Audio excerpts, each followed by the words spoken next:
Ukraine युद्ध जब शुरू हुआ तो सारी दुनिया को लगा अब भारत को रूस और अमेरिका में से किसी एक को चुनना होगा। लेकिन हिंदुस्तान की कूटनीति ने ऐसा कमाल दिखाया कि रूस हो या अमेरिका हो, भारत दोनों का चहेता बना रहा। भारत वो कड़ी है जो दो जानी दुश्मनों को जोड़ती। इसका फायदा अब सारी दुनिया को मिलना भी शुरू हो गया है, क्योंकि हिंदुस्तान की वजह से युद्ध शुरू होने के बाद रूस और अमेरिका के बीच पहली बार मुलाकात हुई, पहली बार आमने सामने बातचीत हुई। गुरुवार को दिल्ली में G20 के विदेश मंत्रियों की बैठक हुई, जिसमें हिस्सा लेने आए रूस और अमेरिका के विदेश मंत्रियों के बीच 10 मिनट तक बातचीत हुई, जिसने हिंदुस्तान की कूटनीति का डंका बजा दिया।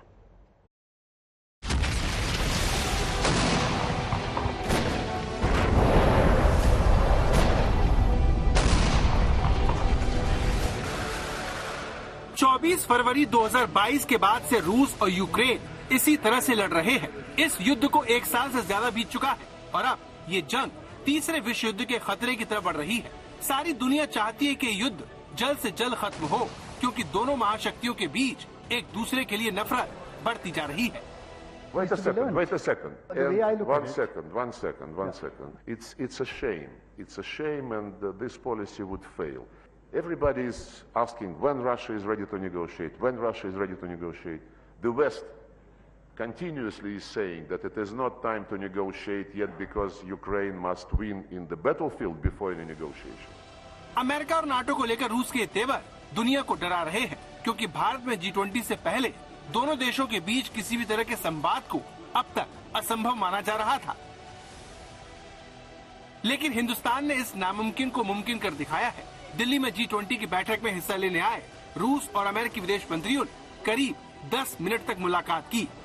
जिस तरह से रूस और अमेरिका ने मुलाकात के लिए दिल्ली को चुना, उसने भारत की विदेश नीति के कामयाबी के झंडे गाड़ दिए हैं और भारत एक शांति दूत के रूप में दुनिया में उभरा है।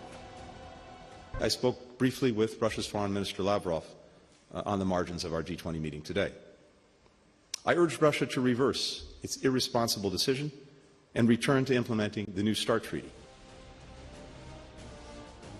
माना जा रहा है कि अमेरिकी विदेश मंत्री की तरफ से इस बातचीत की पहल की गई, जिसके बाद रूस के विदेश मंत्री थोड़ी देर की मुलाकात के लिए राजी हुए और ये बातचीत 10 मिनट तक चली, जिसमें एंटनी ब्लिंकन ने रूस के विदेश मंत्री से दो टूक कहा कि अमेरिका यूक्रेन का आखिरी दम तक साथ देता रहेगा। इसके पहले दोनों नेता जनवरी 2022 में स्विट्जरलैंड के जिनेवा में मिले थे। रूस के विदेश मंत्री ने इस बैठक में क्या कुछ कहा ये तो पता नहीं, लेकिन रायसीना डायलॉग उनके तेवर काफी कुछ कहते हैं। Yesterday in the G20 ministerial, and our Western friends were shouting in the microphones, Russia must, Russia must, Russia must. And all the developing delegates, they were also saying, we want to stop the war when Russia is ready to negotiate. Biden, Blinken, Stoltenberg, Borrell repeatedly stated that Russia must be defeated on the battlefield. America और NATO को लेकर इसी गुस्से की वजह से पिछले साल 24 फरवरी के बाद से रूस और अमेरिका के बीच दुश्मनी गहरी होती जा रही है। इसलिए दोनों देशों के विदेश मंत्री पिछले 1 साल में नहीं मिले।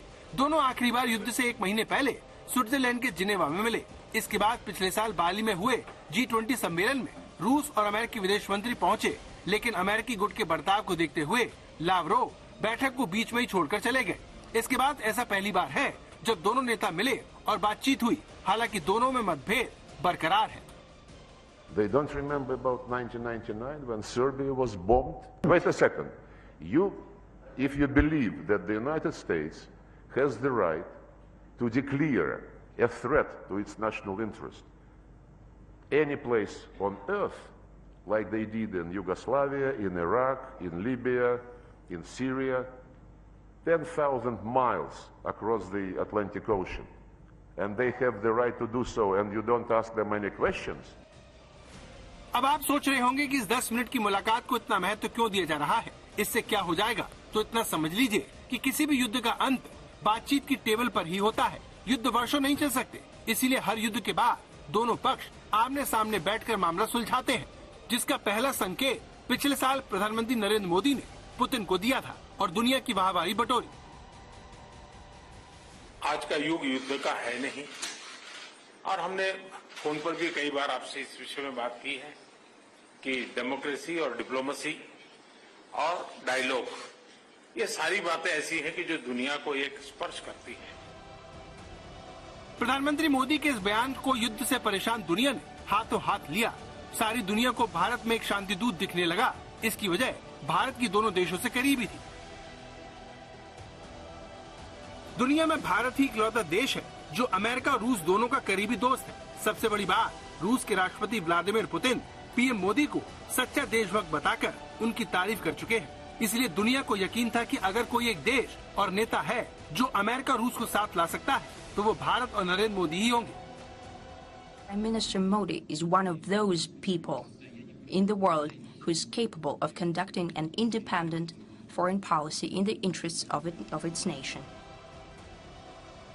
पुतिन के साथ इस केमिस्ट्री के बावजूद भारत रूस को आईना दिखाने से भी पीछे नहीं हटता। इसीलिए भारत की मौजूदगी में क्वाड ग्रुप रूस को सख्त चेतावनी देता है। क्वाड की बैठक के बाद जारी साझा बयान में सदस्य देशों ने कहा कि यूक्रेन मुद्दे का शांतिपूर्ण तरीके से समाधान होना चाहिए और परमाणु हमले की धमकी को बर्दाश्त नहीं किया जाएगा। बड़ी बात यह है कि जिस मंच से रूस के लिए सब कुछ कहा गया, वहीं पर रूस के विदेश मंत्री ने भारत से दोस्ती को बहुत अहम बताया और कहा कि चीन से करीबी का उस पर कोई असर नहीं होगा। I don't know whether any other country has the same status on paper officially with our Indian friends.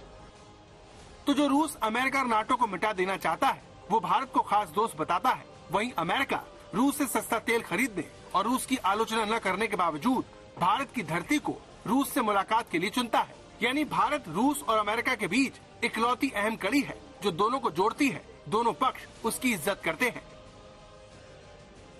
शायद यही वजह है कि देश के विदेश मंत्री एस जयशंकर मजाक मजाक में दुनिया को ये बात याद दिलाना नहीं भूलते कि हिंदुस्तान ही दुनिया के केंद्र में है। Actually, I think I'm the center of the world, but that's a different matter. मजाक में कही गई ये बात भारत के लिए 100% सच है। तेज आर्थिक विकास हो या फिर शांति की बात, उम्मीदों के आसमान में हिंदुस्तान ही इकलौता चमकता सितारा है जिस पर इस अहम मुलाकात ने मोहर लगा दी है। आज तक ब्यूरो।